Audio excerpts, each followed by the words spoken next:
Mahal kita, Ama.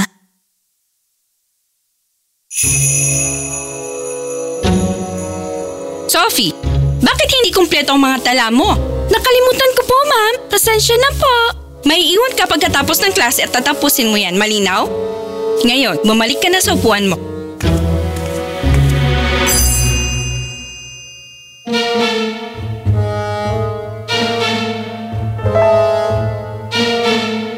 Ngayon, sino ang makakasagot ng problema sa Pisara? Meron ba? Kahit sino? Sophie, ni hindi ka man lang sumusubok. Nasagutan ko na po ito. Ang sagot ay 67. Yan ay tama. Paano mo nagawa yun? Wala ka namang isinulat. Hindi ko kailangang magsulat. Gusto kong makausap ang iyong ama bukas. Napakatalino ng anak nyo. Kung naging mas disiplinado at responsable lang sana siya. Gagawin ko ang aking makakaya.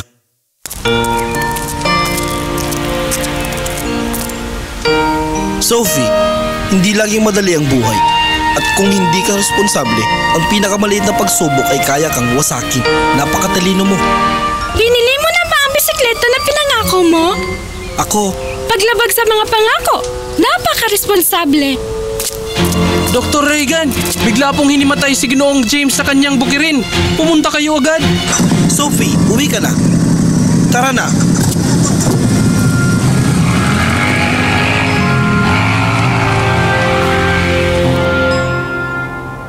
Maling alarma po ito, Ginoong James. Pero para makasigurado, kailangan nyo pong magpakonsulta ulit. Kailangan nyo pong pumunta sa syudad para doon. Kalimutan mo na, Doktor. Heto, mapapagaling ka nito. Hindi, ayoko. Pakiusap, para sa kapayapaan ng isipan ko. Paano mo malalamang nararamdaman ko kung di ko alam kung anong kailangan ng pasyente ko? Kailangan mong pumunta bukas. Ako at ang anak ko ang mag-aasikaso sa inyong bukirin. At sasama ako sa iyo. Salamat.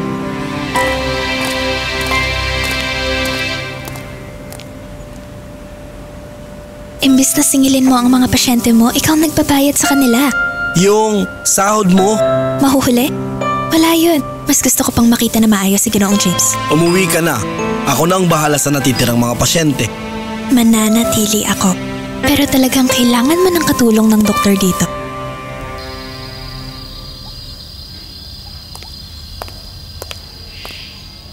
Kumusta? Sa wakas, nandito ka na. Maligayang pagdating, Sophie. Ilabas na natin ang hapunan. Sige! Kung kailangan tapusin ang takdang aralin mo, ako ay... Hindi na ako gagawa ng takdang aralin ngayong gabi. Bakit hindi? Kasi ayokong gawin.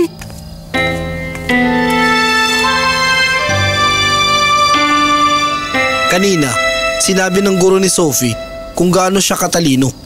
Ay, sana lang maging mas responsable siya. Sophie, matalino ka para maging isang doktor. Kailangan ka ng ating baryo. Pakiusap, Ama. Gagawin ko kung anong gusto ko paglaki ko.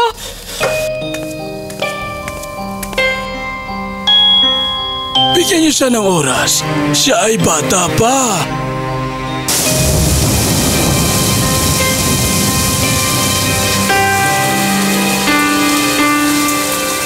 Huwag kang mag-alala, magpahinga ka lang. Maayos ka rin. Nasaan ang mga antibiotic na in-order natin? Masama ang panahon, kaya hindi pa dumarating ang gamot. Ako na ang pupunta sa syudad. Kailangan nating makuha ang antibiotic ngayong gabi. Kung hindi, lalala talaga ang infeksyon. Ihiramin ko ang truck ni Steven. Hindi ka pwedeng umalis sa ganitong panahon.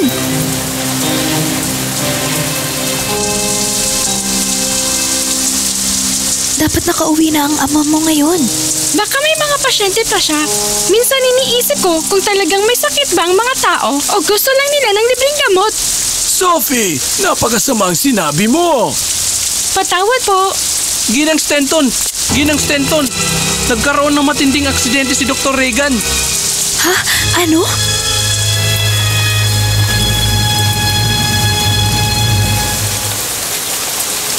Ginawa ko na ang makakaya ko. Kailangan natin siyang dalhin sa syudad. Ako magdadala sa kanya sa syudad. Sa ganitong panahon? Kung hindi niya agad nakita ang pamamaga sa atay ko, baka patay na ako ngayon. Ihanda na ang lahat.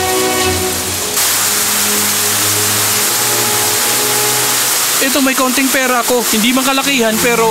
At ito naman, galing sa akin. Ako'y... Noong nakaraang taon, iniligtas niya ang anak ko at ang kanyang anak at hindi man lang siya nagbabayad. Laging nandyan si Dr. Regan para sa ating lahat. Ngayon, paano ko na para tayo naman?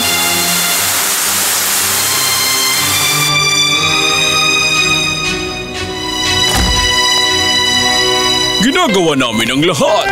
Pakiusap, bayaran mo ito sa counter. Oo, sigurado.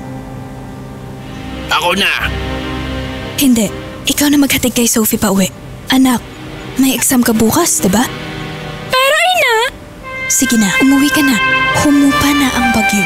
Ayaw ng tatay mong mahuli ka sa exam. Halika, Sophie. Palaban ng tatay mo. Di ba? Siya ang nagbigay ng pag-asa sa atin. Magiging ayos din siya. Kumusta, Sophie? Sigurado akong pagod ka. Heto ang sopas. Makakatulong yan para makapagpahinga ka. Oo, sabi ng nanay ko noon, kayang tanggalin ng sopas ang lahat kumukulo sa isipan at puso. Salamat!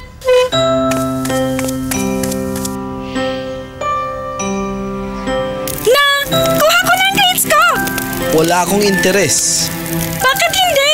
Dahil alam ko na ang resulta. Ang hindi ko alam ay kung ano ang gusto mong kapalit sa pagiging top sa klase mo. Bisikleta! Opo, prinsesa. Ang munting prinsesa, masusunod ang iyong kagustuhan.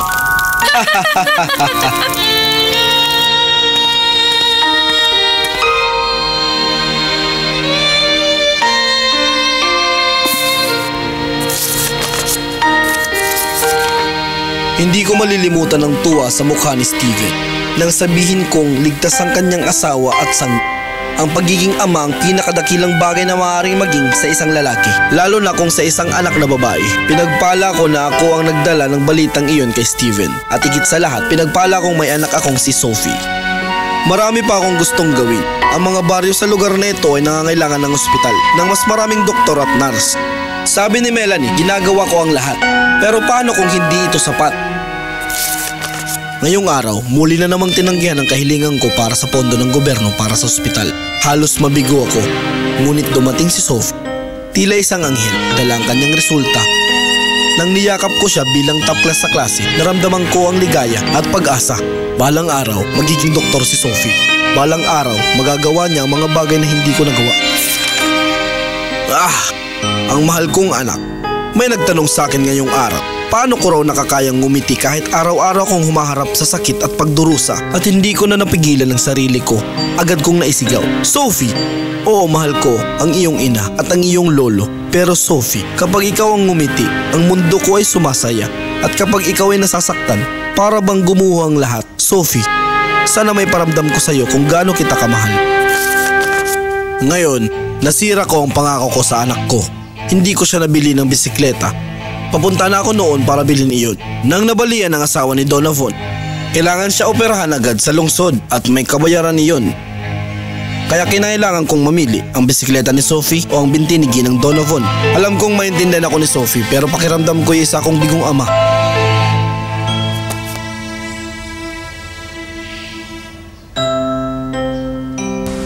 Sophie, ang buhay hindi laging madali. At kung hindi ka magiging responsable, ang pinakamaliit na problema ay kaya kang sirain. Napakatalino mo. Pinili mo na mga bisikleta ang pinangako mo? Ako'y... Paglabag sa mga pangako, napaka-responsable.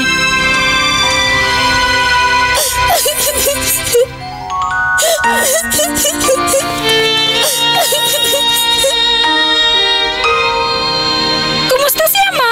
Sigurado akong magiging maayos siya. Ginang Stanton, gusto kang makausap ng doktor. Opo.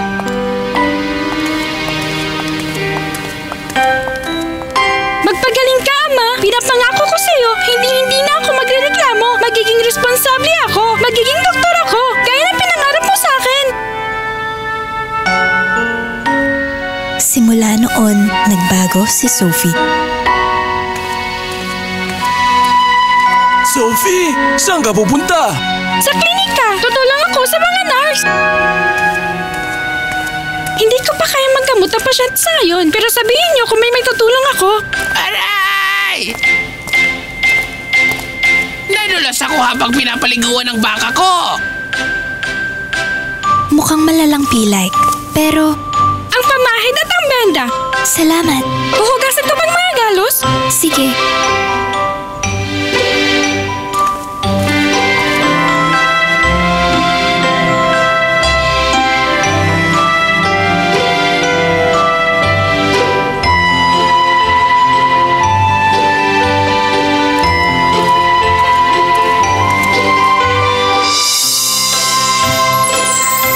Ingat! Nakakatuwang bumalik ka na, anak. Hindi ko kayo kailanman iiwan. Nasaan si Sophie? Hindi niya alam na uuwi ka ngayon. At saka, magpahinga ka muna rito sa bahay ng ilang linggo. Kaya na namin ang mga simpleng bagay, kaya ikaw, Tayo? Bakit nandito ang lahat? Nurse, ito na ang mga gamot na kailangan mo. Ama!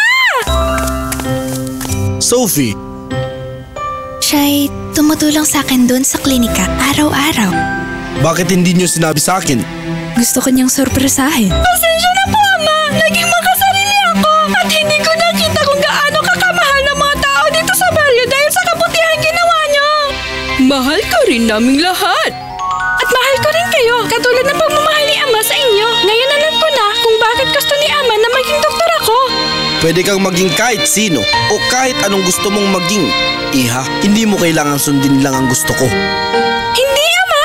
Gustong-gusto ko pong nasa klinika kapag gumagaling ang mga pasyente at tinitingnan ka ng mga pamilya nila ng may pagmamahal at pasasalamat, wala nang mas higit pa doon. Ngayon, alam ko na kung bakit mo tinulungan si Ginang Donovan kesa